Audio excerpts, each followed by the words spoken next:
Mrs. Devika and Ayan. Thank you. Thank you.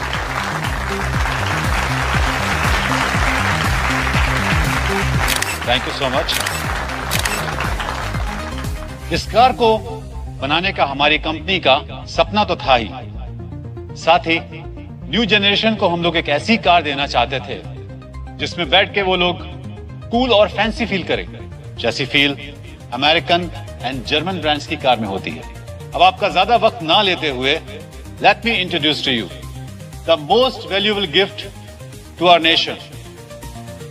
Ayan, please come. Vicky, can I have the remote, please? Yeah. There you go. Future is all yours.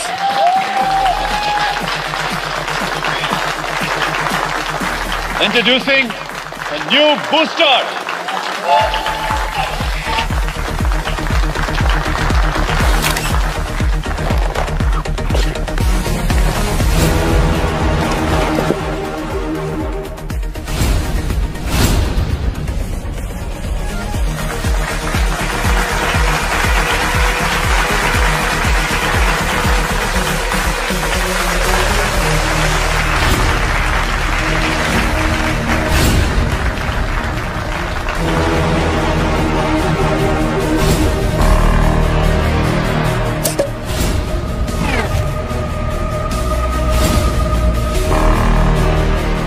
Hello दोस्तों, मेरे YouTube channel AK Ashish Kumar Krishna में हम CID के season 2 का video upload करते हैं, जिसको आपको देखने के लिए आप हमारे YouTube चैनल को सब्सक्राइब, शेयर ज़रूर करें। आपके एक सपोर्ट के लिए हम लोग वीडियो बनाते हैं, जिसके लिए आप एक सपोर्ट ही हमारे लिए बहुत महत्वपूर्ण है।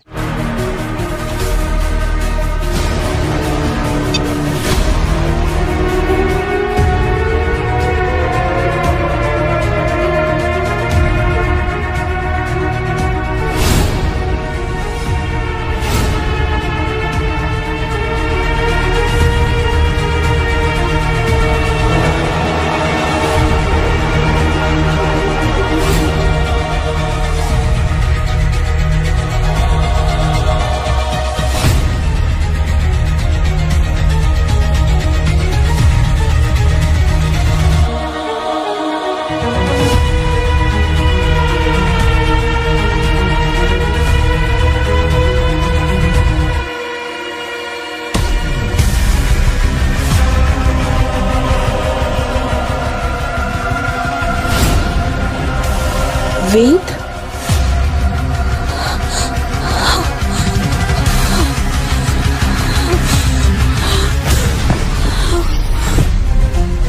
देविका, कौन?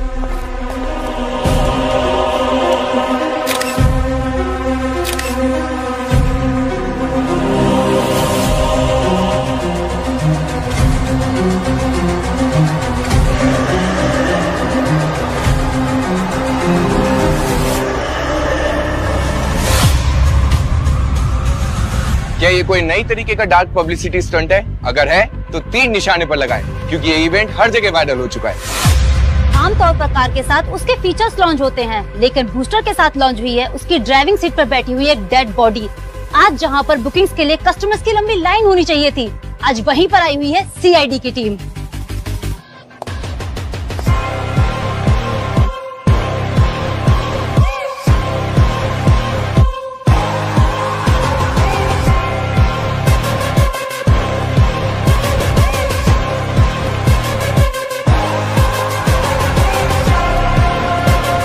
सर, देविका को होश आ गया है।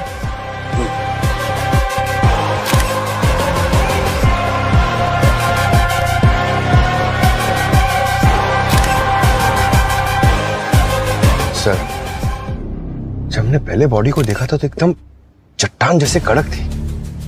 अब देखिए सर, धीरे धीरे इसका रंग रूप बदलता जा रहा है। लगता है बॉडी फ्रोजन थी पंकज, जबरदस्ती कार में बिठाया गया है। 20 साल पहले वेद गायब हुए थे और आज अचानक से ऐसे यूं। ये वेद आपके क्या लगते थे? इनके पहले पति थे और मेरे कजन। सर, वो वेद जैसे दिख रहे हैं, वो वेद नहीं है। वेद को गए हुए तो 20 साल हो गए हैं। और हाँ, वो जो बॉडी पे टैटू है ना, वो वेद जैसा ही है। वो तो 20 साल पहले लद्दाख में बर्फ में। सर, आई एम श्योर कोई ना हमारे साथ प्रैंक कर रहा है। आप चेक करिए ना। और आजकल तो आपको पता है ना, 3D वाले मॉडल्स कितनी इजीली बन जाते हैं। ये नकली है।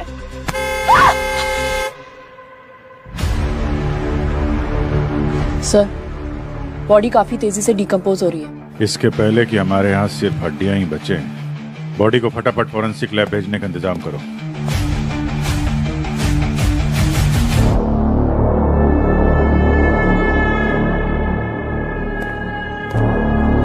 बीवियां कभी झूठ नहीं बोलती हैं। इस आदमी को मरे हुए लगभग 20 साल हो गए। अरे सर, ये आदमी ऐसा कौन सा चूरन खाता था कि 20 साल तक इसकी बॉडी डिकम्पोज नहीं हुई है? पंकज, मैंने इस आदमी के मसल टिश्यूज और ब्लड सेल्स बहुत अच्छी तरह से चेक किया, और जिस तरीके का माइक्रो बैक्टीरिया इसकी बॉडी में मिला है, उससे साबित होता है कि इस आदमी की लाश किसी ऐसी जगह पर दबी हुई थी जहां चारों तरफ बर्फ ही बर्फ थी, एकदम ठंडा इलाका। क्या? हाँ, ऑलमोस्ट -20 डिग्री टेम्परेचर।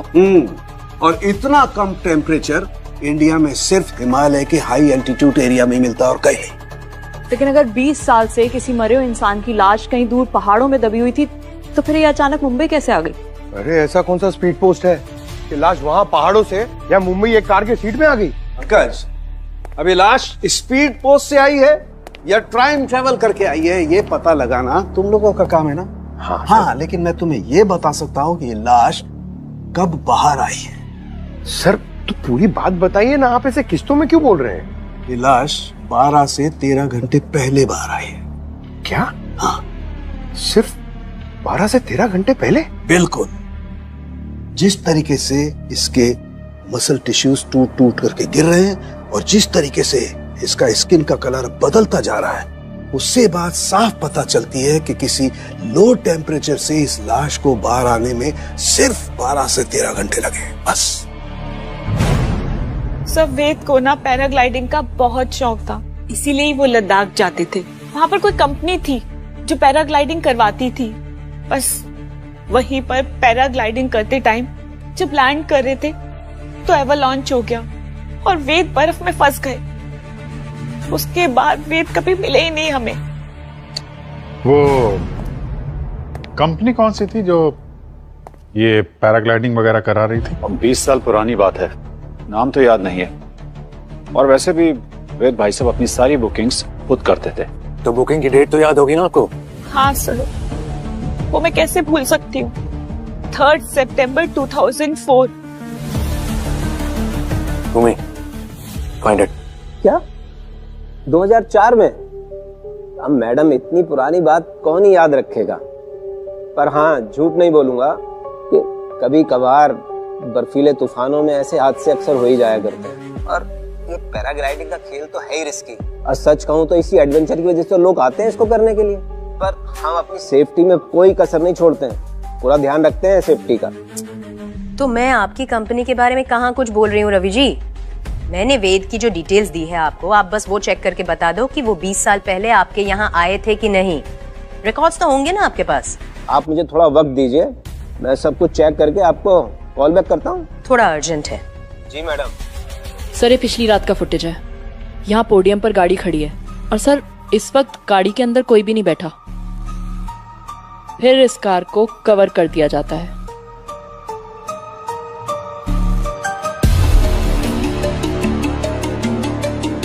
और फिर आज सुबह यहाँ जब इस कार को अनकवर किया जाता है, सर देखिए, वेद की लाश ड्राइवर सीट पर बैठी मिली है।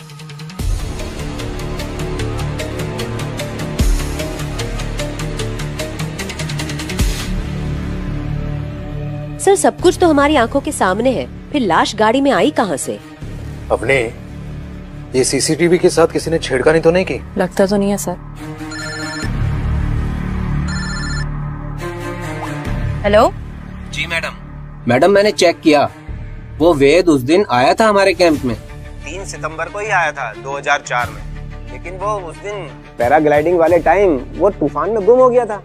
और उसको ढूंढने के लिए सर्च ऑपरेशन भी चला 2.5-3 हफ्ते तक, लेकिन वो बेचारा अब तक मिला ही नहीं है।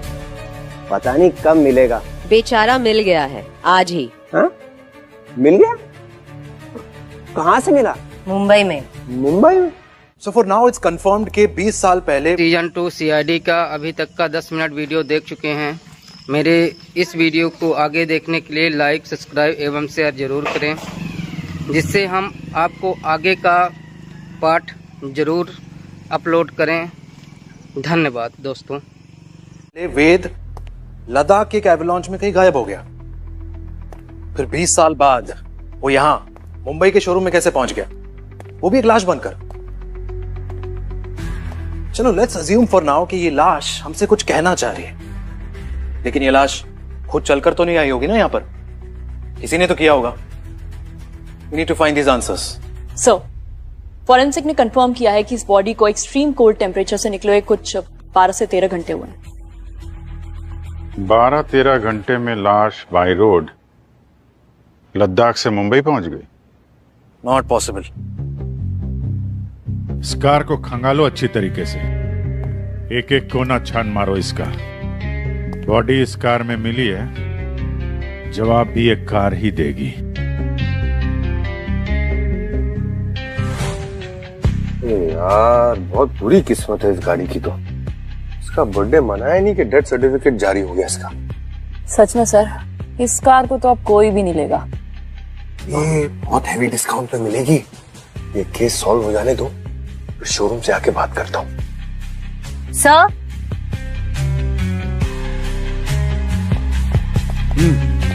सर यहाँ से बहुत अजीब स्मेल आ रही है। हाँ सर, कोई केमिकल जैसी स्मेल है। कार तो एकदम ब्रांड न्यू है, तो किसी भी तरह का केमिकल का स्मेल तो नहीं आना चाहिए। हो सकता है बॉडी को डिक्की में रख के छुपाया हो। बर्फ से निकालने के बाद बॉडी को सड़ने से बचाना तो चाहिए ना, तो केमिकल लगा के यहाँ रख दिया होगा। और जिसने डेड बॉडी को यहाँ लाया होगा वो इसी में छुपा होगा। अरे बिल्कुल हो सकता है सर, ये देखिए ना, कम से कम 2 आदमी के लेटने की जगह है। पंकज सब ठीक है ना?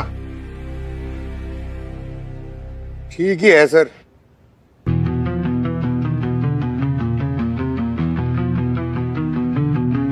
अब जरा इस डमी को वहां ड्राइविंग सीट तक लेकर जाओ।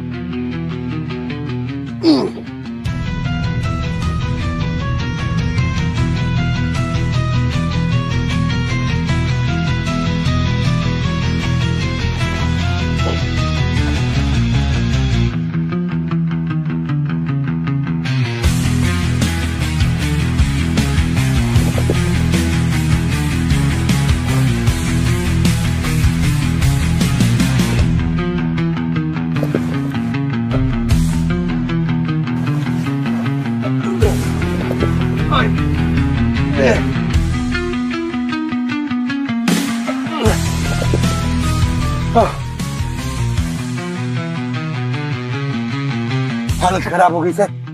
ये तो कोई तगड़ा आदमी कर सकता है सर, मेरी तरह। अगर इतना मुश्किल काम था तो जरूर सर ये किसी आदमी का है। भूमि, जरा तुम भी अपने हाथ आजमाओ। हो जाएगा सर।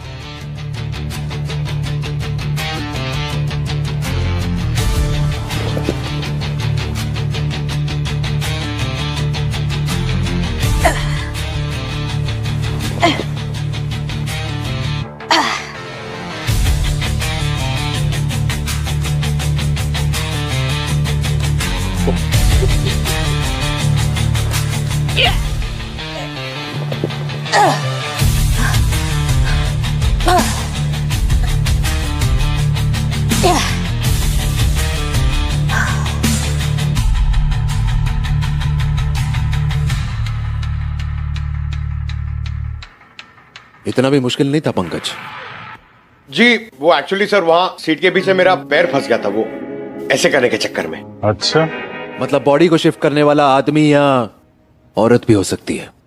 और वो जो कोई भी है उसको यहाँ के सीसीटीवी कैमरे की पोजीशन के बारे में पता है, इसलिए बगैर कैमरे में आए इस काम को अंजाम दे दिया। तो मतलब कोई घर का ही मेंबर होगा। ठीक है, तो फिर उनकी शोक सभा में शामिल होके आते हैं हम लोग। ये कह रहे हैं कि वेद की शोक सभा रखो। भला एक ही आदमी की मौत का मातम मैं बार बार कैसे बना सकती हूँ? बहुत मुश्किल से ट्रॉमा को भूलकर बाहर आई थी और फिर वही सब करूं। और अयान कहाँ था तब? जब वेद लापता हुए तो अयान मेरे पेट में था। मैंने उसे कैसे पैदा किया है, कैसे पाला है ना, ये मैं ही जानती हूँ। और आज वही बच्चा मुझे गालियां दे रहा है। गाली नहीं दे रहा मैं, पर हाँ गुस्सा हूं, बहुत गुस्सा हूं। और क्यों ना हूं गुस्सा, जिनके पीछे अपनी पूरी लाइफ डैडी डैडी करके घूमता रहा, आज पता चल रहा है कि वो मेरे डैडी है ही नहीं। अरे बच्चा नहीं हूं मैं, पहले क्यों नहीं बताया कि मेरे डैडी कोई और थे? कैसे बताता उसे? आजकल के बच्चे एक दिन में तो डिप्रेशन में चले जाते हैं, और फिर देविका को भी संभालना था। सुसाइड करने की बात कर रही थी वो। वेद भाई साहब को तो मैं पहले ही खो चुका था। मैं नहीं चाहता था कि उनकी फैमिली को कुछ भी हो, और इसीलिए मैंने देविका से शादी की और अयान को अपना नाम दिया। क्या जरूरत थी अभिषेक को ये सब करने की? पर उसने ये सब किया, वरना वेद की बहन नैना हमें सड़क पर लाने का पूरा इंतजाम कर चुकी थी। नैना? क्या था नैना ने? पापा का पूरा बिजनेस मैंने संभाला था। उस वेद को तो दुनिया घूमने से फुर्सत नहीं थी। जब सारी मेहनत मेरी थी तो क्या हुआ, कंपनी से मैंने अपना स्टेक बढ़ाने की डिमांड कर ली। लोग इसे लालच बोलते हैं, लेकिन मैं इसे अपना हक बोलती हूँ। जिसे आप अपना हक कह रही हैं, देविका की नजरों में वो हड़पना है। इसे कैसे बोल सकती है वो? शर्म नहीं आई उसे ये कहते हुए? जिस शोरूम में खड़े रह के उसने वो कार लॉन्च की थी, वो शोरूम मेरे पैसे से चलता है। ऑटोमोबाइल कंपनी मेरी है, महीने महीने पैसे भेजती हूँ मैं उसे और उसके बेटे की परवरिश के लिए। वो तो कह रहे थे कि अभिषेक उन सबको संभालता है। अभिषेक संभालता है? क्या संभाला उसने? वो मेरे चाचा का लड़का है। उधर वेद मिसिंग हुआ और इधर इसने उसकी ही बीवी से शादी कर ली, हमारी प्रॉपर्टी पे मौज करने के लिए। चाहती तो मैं उसी वक्त उसकी पोल खोल सकती थी।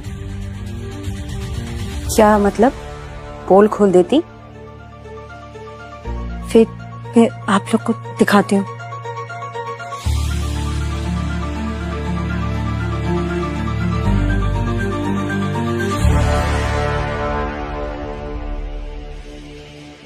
ये देखिए सर, देविका से शादी करने से पहले अभिषेक ने किसी श्वेता नाम की लड़की से भी कोर्ट में शादी की थी।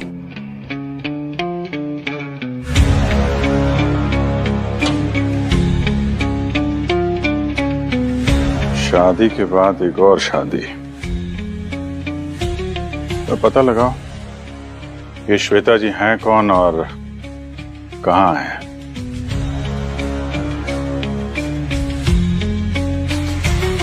5 मिनट के लिए देखने दीजिए ना, वो हमारे फैमिली मेंबर थे। सर आप प्लीज समझने की कोशिश कर दीजिए, हम ऐसे किसी को भी अंदर जाने नहीं दे सकते हैं। अरे मैडम। सर आप लोग जाइए प्लीज, बिना परमिशन के आप अंदर नहीं जा सकते।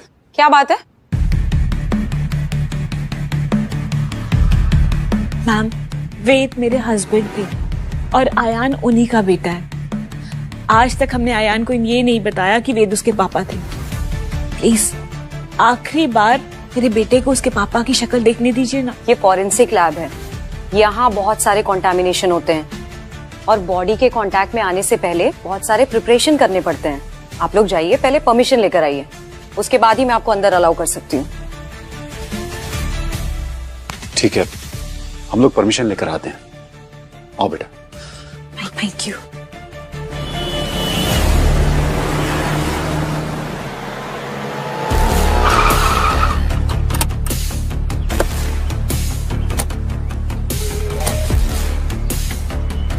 सिक्योरिटी। हाँ जी कहिए। ये जो सामने वाली बिल्डिंग रेनोवेशन पे गई है, सुना है कि उसके काफी सारे ओनर्स इस बिल्डिंग में शिफ्ट हुए हैं। हाँ, वहाँ से तो काफी सारे लोग यहाँ रह रहे हैं। तो उनमें से कोई श्वेता नाम की औरत भी रह रही है क्या? अब मैडम, इतना बड़ा सोसाइटी है, इसमें तो 2500 श्वेता रहती होगी। वो तो ठीक है, लेकिन अच्छा जरा याद करके बताओ कि 40 साल के आसपास की कोई लेडी है क्या? हाँ, एक तो तीसरे मंजिले पे है जो श्वेता नाम की एक 40 लगभग है वो।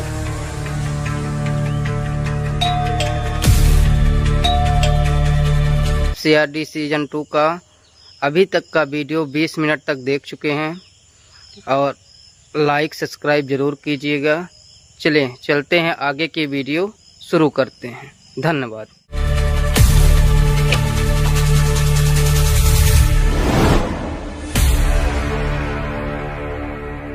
श्वेता जी, जी कहिए। हम लोग CID से हैं। अच्छा ये बताइए कि कल कार लॉन्च पे आप देविका के शोरूम पे थी ना? एक मिनट।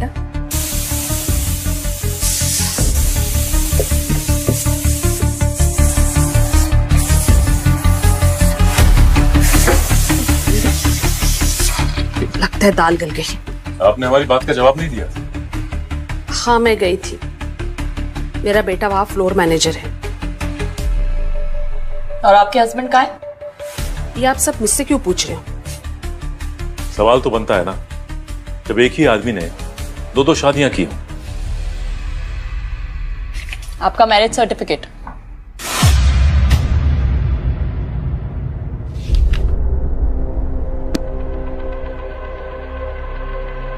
हाँ, अभिषेक ने कोर्ट मैरिज की थी मुझसे, और विकी हम दोनों का ही बेटा है। और अभिषेक ने अपनी ही कंपनी में अपने ही बेटे को एक फ्लोर मैनेजर की हैसियत से रखा हुआ है।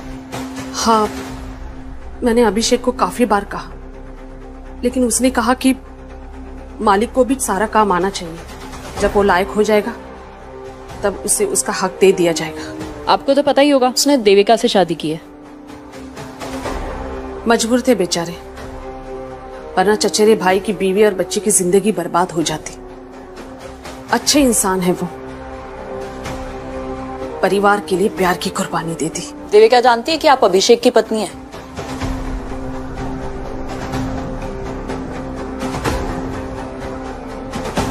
अच्छा ये विकी अभी कहाँ है?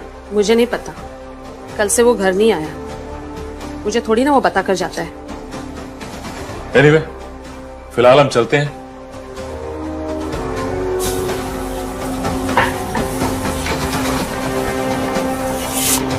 ये अभिषेक बहुत पहुंचा हुआ खिलाड़ी लगता है। वहां अपने बाप होने का फर्ज गिना रहा था हमें, और अपने इस आगे बेटे को नौकर बना के रखा है। ठीक है, आप बॉडी को देख सकते हैं, लेकिन किसी चीज को छूना नहीं। प्यार के दिखा दो इन्हें। Yes sir. अयान बेटा, देख ले अपने पापा को।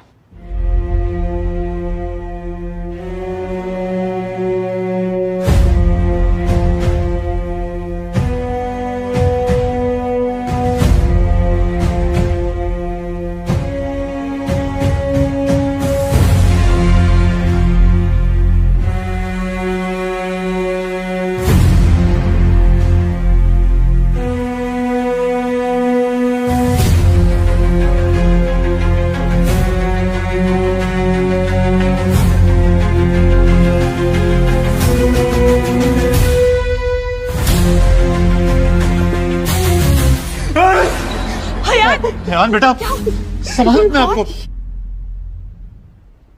हाथ हाथ कहाँ है? सर क्या हुआ? सर बॉडी के हाथ नहीं है। क्या मजाक कर रही हो? बॉडी के हाथ? माय गॉड,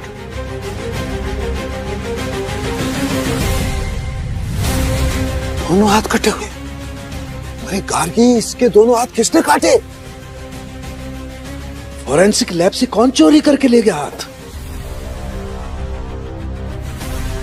आपको थोड़ा भी रियलाइजेशन है इस बात का? ये बात सुनने में ही कैसा लग रहा है कि CID के फॉरेंसिक लैब में से कोई डेड बॉडी का हाथ काट कर ले गया। ये बात अगर CID ऑफिस के बाहर लीक हो गई ना, तो CID की रेपुटेशन की धज्जियां उड़ जाएगी। I am sorry sir. You sorry? Yes sir, I am really very sorry. मैं जानता हूं हमसे बहुत बड़ी गलती हुई है, लेकिन सर अगर हम इस गलती में एक अपॉर्चुनिटी तलाश कर ले तो। क्या मतलब? मतलब ये सर कि अगर हम ये पता लगा लें कि ये कटे हुए हाथ दरअसल किसके काम आ सकते हैं, तो सर शायद हम इस केस को और ज्यादा जल्दी से सॉल्व कर सकते हैं। I think is right. अब चोरी हो ही गई है तो हमें इसका फायदा उठाना चाहिए। Yes sir. Super, mind blowing. नहीं, good going, very good.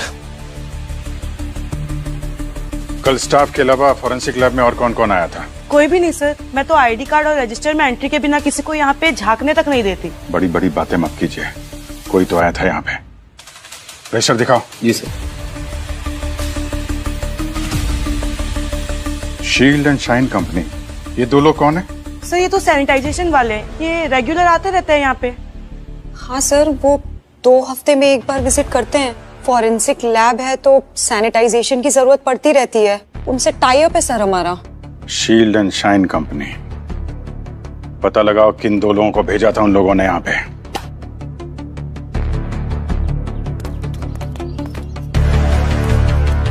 Sir मैं सिस्टम में चेक करके बता रहा हूँ। कल हमारे लड़के जाने वाले थे लेकिन नहीं गए। शेड्यूल में था कल विजिट का, लेकिन वो और किसी साइड पे फंस गए। लेकिन ये कंफर्म है हमारे लड़के नहीं गए, ये कंफर्म है सर। ठीक है। ये शेड्यूल तो आता जाता कोई भी देख सकता है। कल या पूरे दिन कौन कौन आया था? सर जो भी आए थे सबका डिटेल है इसमें। ये अभिषेक, देविका, अयान, ये तीनों क्या कर रहे हैं आज यहाँ? सर डेड बॉडी देखने आए थे। अयान को आखिरी बार अपने डैड से मिलना था। सर वो लोग तो कल भी आए थे और बिना परमिशन के मैंने उन्हें जाने नहीं दिया सर। कल भी आए थे वो लोग यहाँ पे? जी सर। और यहीं खड़े थे जहाँ पे हम लोग खड़े? Yes sir. फिर तो इस शेड्यूल पे उन लोगों की भी नजर पड़ी होगी। वो सैनिटाइजेशन वालों की कोई शक्ल देखी तुमने, उनका चेहरा? सर वो तो मास्क और यूनिफॉर्म से पूरी तरीके से कवर थे, तो हमने बस डेटा एंट्री की और उन्हें जाने दिया।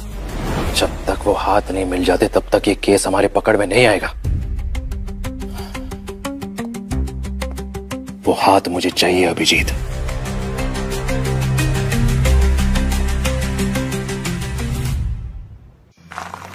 हाँ सर ये तो है, लेकिन ये 3 से 5 का समय ना बड़ा अजीब सा होता है। हाँ, हम लोग सोते हैं, क्रिमिनल जग जाते हैं। ये तो है।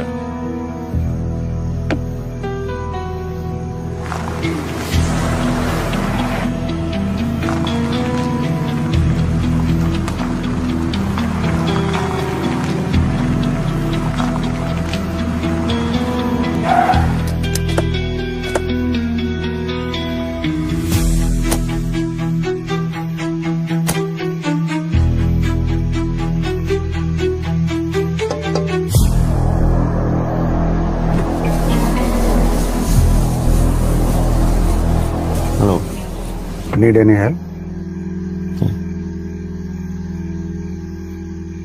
ओ CID। आप राजन औलख। राजन जी, आप इतनी सुनसान जगह पे इतनी रात को यहाँ क्या कर रहे हैं? अपनी गाड़ी में बैठा हूँ। नहीं मेरा मतलब सॉरी, आप CID से हैं तो आपको तो बता ही सकता हूँ। क्या ना सर कि मैं वो रेड सन को लेके थोड़ी सी मेरी नींद उड़ी हुई तो मैंने सोचा कि थोड़ा गाड़ी में। Red sun? आप लोगों ने सुना नहीं रेड सन के बारे में? अफ्रीका का सबसे बेशकीमती हीरा यहीं अपने बॉम्बे में म्यूजियम में है। आपको जाना चाहिए, देखना पूरे परिवार के साथ, बहुत अच्छा है। हो जाएंगे हम लोग, बाद में देखेंगे। अभी आप जरा थोड़ा डिक्की खोल दीजिए। Dicky sir? कुछ नहीं डिक्की में। देख लेते हैं।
अभी तक आप 30 मिनट वीडियो CID सीजन 2 का देख चुके हैं।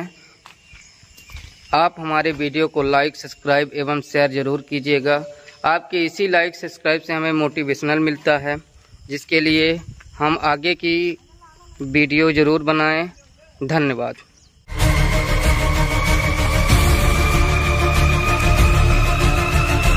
Put your guns down. Easy easy, हम लोग CID से हैं।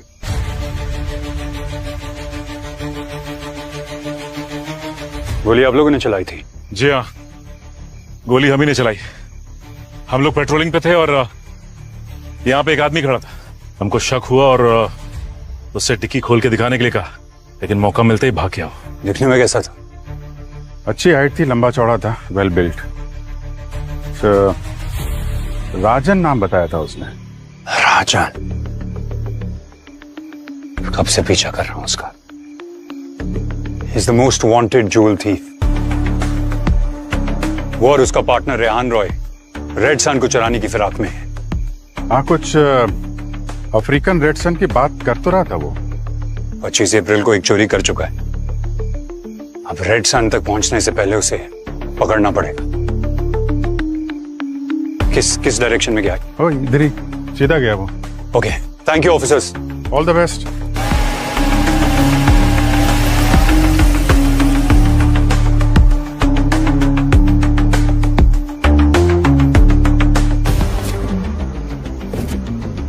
ओह माय गॉड, हाथ? हाथ की उंगलियों के पोर के जो स्किन है वो निकाले हुए हैं यार। तब से जिस हाथ को ढूंढ रहे थे, कोई यहाँ फेंक के गया। कोई तो है जो हमारी मदद कर रहा है क्रिमिनल को पकड़ने में। ये देखो, ये दोनों कटे हुए हाथों की ये 10 उंगलियां देखो। जहां जहां से फिंगरप्रिंट्स मिल सकता था वहीं से स्किन हटा दी गई है। तो सिर्फ फिंगरप्रिंट्स चुराने के लिए हाथ काटे गए हैं। और ये फिंगरप्रिंट्स किसी पासवर्ड प्रोटेक्टेड प्लेस को खोलने के लिए भी चाहिए होंगे। करेक्ट। कोई डोर, कोई तिजोरी।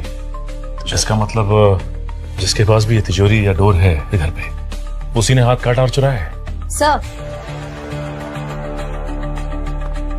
सर, मैं देविका और अभिषेक के रिकॉर्ड्स जैसे कि बैंक अकाउंट्स, बिल्स वगैरह चेक कर रही थी। उसमें से ये मिला।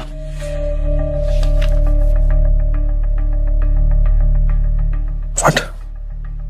1.5 लाख बिजली का बिल? मैंने हिस्ट्री चेक की।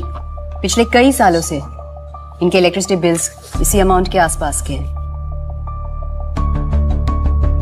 हर महीने लाख रुपए से ज्यादा का बिल है।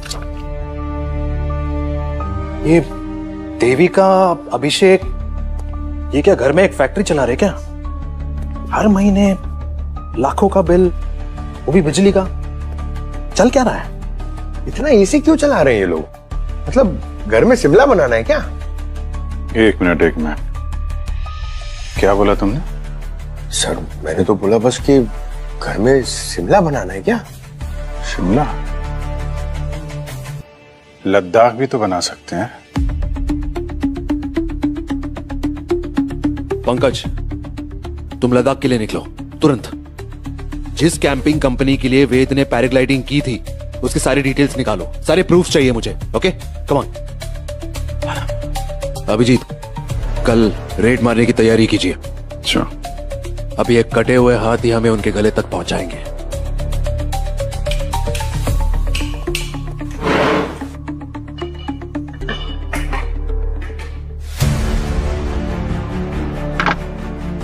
ये आप क्या कर रहे हैं? क्यों कर रहे हैं सब? देखिए ना, हमारे घर को कैसे तहस नहस कर दिया इन लोगों ने। क्या हो रहा है सब? क्या कर रहे हैं आप लोग? रोकिए इसे। आंखों में सुरमा लगा रखा है क्या? दिख नहीं रहा तलाशी चल रही है? तलाशी? किस बात की तलाशी? मिस्टर अभिषेक, ऐसी कौन सी फैक्ट्री लगा रखी है आपने इस घर में कि आपके बिजली का बिल आसमान छू रहा है? वो भी पिछले 20 सालों से। लाखों रुपए का बिल आ रहा है आपका। कर क्या रहे हैं यहाँ पे? लाखों रुपए का बिल आ रहा है तो उसमें क्या हो गया? क्या हो गया अभी पता चल जाएगा। अच्छे से तलाशी लो। अगर दीवार तोड़नी पड़े ना, वो भी तोड़ो। पर आप उन लोगों का घर क्यों नहीं तोड़े जिन्होंने हमारा घर तोड़ा है? नैना जी का घर भी नहीं बचेगा सीआईडी के प्रकोप से। अभी आप चलिए, पीछे हटिए, कोने में खड़े हो जाइए।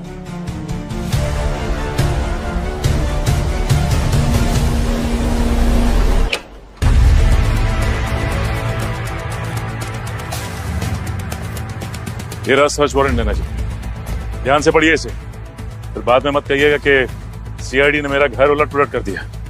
घर का कोना कोना छान मारो, कोई जगह छूटनी नहीं चाहिए। लेकिन आप लोग यहाँ क्या ढूंढने आए हैं?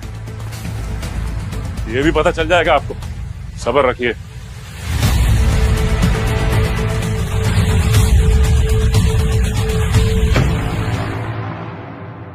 सर मैंने तो मैडम को फोन पर सब बता दिया था, कैसे वो वेद बर्फीले तूफान में गुम हो गया था। मेरे पास कुछ न्यूज़पेपर कटिंग्स भी है उस दिन की, ये देखिए जिस दिन एक्सीडेंट हुआ। ये सब ठीक है, आप लोग यहाँ पे ग्रुप की फोटोज लेते हैं ना कैंप में? हाँ सर लेते। तो वेद की 3 सितंबर 2004 की ग्रुप फोटो दिखाइए। सर अब इतना पुराना, 20 साल पुराना कहाँ से मिलेगा सर? है सर, पुराने एल्बम में मिल जाएगी। चुप कर, मुझे कुछ पता भी है सर, इसे कुछ नहीं पता। 1 मिनट, फोटो लेके आओ। जी सर, ये रही सर।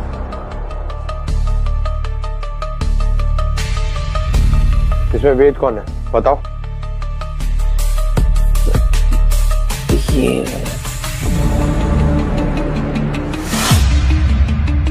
बेवकूफ बना रहा है। वेद कैसे दिखता है मैं जानता हूं, सही सही बता क्या चक्कर है, वरना तुझे यहीं पर ठोकूंगा। नहीं सर, मैं सब सच बताता हूँ।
सर। हाँ भूमि,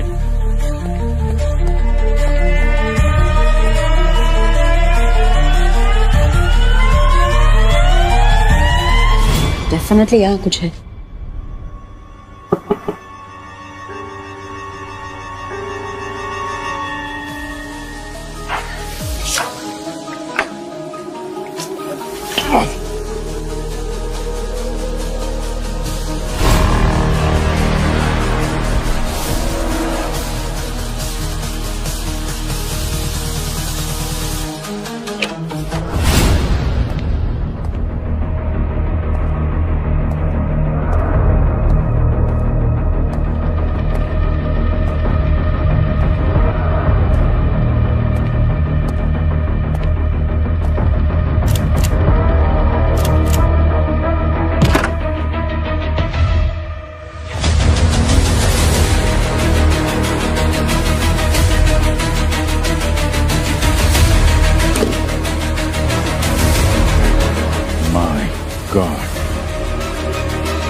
हाँ पंकज। सर यहाँ वेद की सारी एंट्रीज फर्जी है, यहाँ पर वो कभी पैराग्लाइडिंग करने आया ही नहीं था। आता भी कैसे? 20 साल से तो ये यहाँ फ्रीजर में जो पड़ा हुआ है, देविका के बेसमेंट में।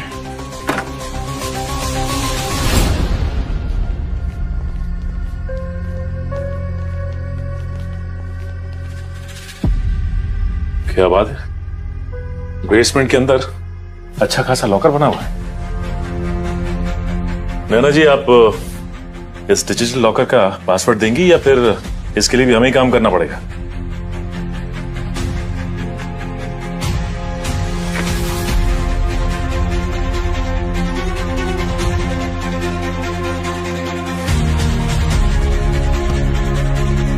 अभी तक आप वीडियो का 40 मिनट तक आपने देख चुके हैं।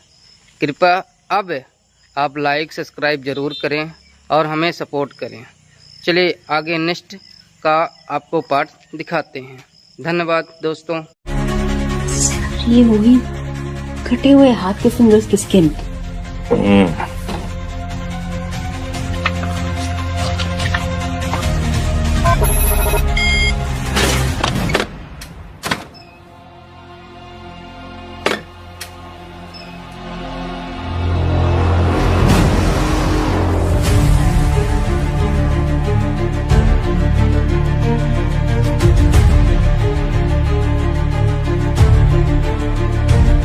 सारा सोना? इतना सोना कहाँ से है इनके पास? ये तो अब नैना जी बताएंगी गिरो चलकर। वैसे भी इनकी फैमिली का गेट टुगेदर जो रखा है वहां पे। लेकिन इतना सारा सोना आया कहाँ से आपके पास? पापा अपनी सारी ब्लैक मनी को गोल्ड में कन्वर्ट करके वेद के नाम छोड़ गए थे। वेद के गायब होने के बाद मैंने बहुत कोशिश करी और डिजिटल सेफ को खोलने की, लेकिन वो सिर्फ वेद के फिंगरप्रिंट से ही खुल सकती थी। और जब उस दिन वेद की लाश को शोरूम में देखा तो मुझे मौका नजर आया। हाथ काटने किसको भेजा था? सैनिटाइजर कंपनी के वर्कर को। ऐसे कैसे? हमने तो उनसे पूछा था, उन्होंने तो साफ मना कर दिया था। झूठ बोला उन्होंने। मैं उस कंपनी में 80% की शेयर होल्डर हूँ, बेसिकली ओनर। वो मेरी बात टाल ही नहीं सकते। पैसे की लालच आदमी को कितना गिरा देती है। रिश्ते नातों की कोई अहमियत नहीं है तुम्हारे लिए। और आप दोनों को तो इनकी तरह सोना भी नहीं मिलने वाला था, ना पैसा। तो वेद को मारने की वजह? प्यार जो मुझे चाहिए था। वेद से मेरी शादी तो हो गई थी, पर मुझे प्यार नहीं मिला था। शादी के 1 साल बाद मेरी मुलाकात अभिषेक से हुई। मुझे ऐसा लगा शायद मुझे यही चाहिए। प्यार तो मुझे भी हो गया था देविका से, लेकिन एक बात की सिक्योरिटी थी कि अगर मैं देविका से शादी कर लेता हूं तो जो भी दौलत इसे मिलने वाली है मैं भी उसका मालिक बन जाऊंगा। लेकिन तभी वेद भाई साहब को हमारे प्यार के बारे में पता लग गया और इसीलिए उन्हें रास्ते से हटाना बहुत जरूरी हो गया था।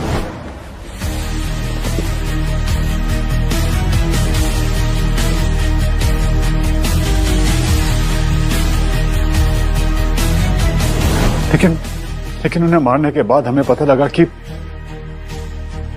एक पुश्तैनी तिजोरी है और उसे पाने के लिए हमें वेद भाई साहब की लाश को संभाल के रखना पड़ेगा, क्योंकि उनकी लाश ही उस तिजोरी की चाबी है। बहुत लंबा इंतजार किया आप लोगों ने, 20 साल। फिर तुम लोगों को एक कहानी की जरूरत थी कि वेद पैराग्लाइडिंग करते हुए मारा गया, है ना? हाँ, लद्दाख की उस कैंपिंग कंपनी के मालिक को मैंने 10 लाख रुपए पे किए ताकि वो झूठी खबर फैला सके।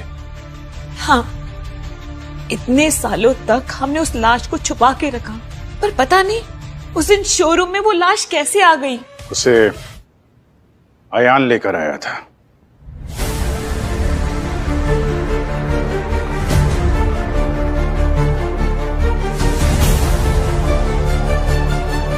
हाँ, मैंने निकाली थी पापा की लाश वहां से। एक दिन मुझे मेरे ही घर में छिपा हुआ एक बेसमेंट मिला। नीचे गया तो वहां पे फ्रीजर में एक लाश पड़ी हुई थी जिसकी शक्ल बिल्कुल मेरी तरह थी। फिर मैंने इन दोनों को एक्सपोज करने के लिए विक्की की मदद से पापा की लाश को शोरूम तक पहुंचाया।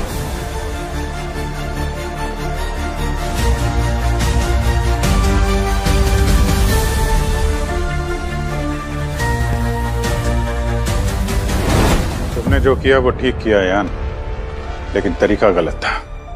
तुम्हें सीधे पुलिस के पास जाना चाहिए था। जिसने मेरे पापा को मार दिया वो मुझे क्या छोड़ते? अपनी पावर का गलत इस्तेमाल करके मुझे भी मरवा देते ये लोग। और मुझे पता था अगर सीआईडी इस केस में इन्वॉल्व हो गई तो ये दोनों बिल्कुल नहीं बच पाएंगे।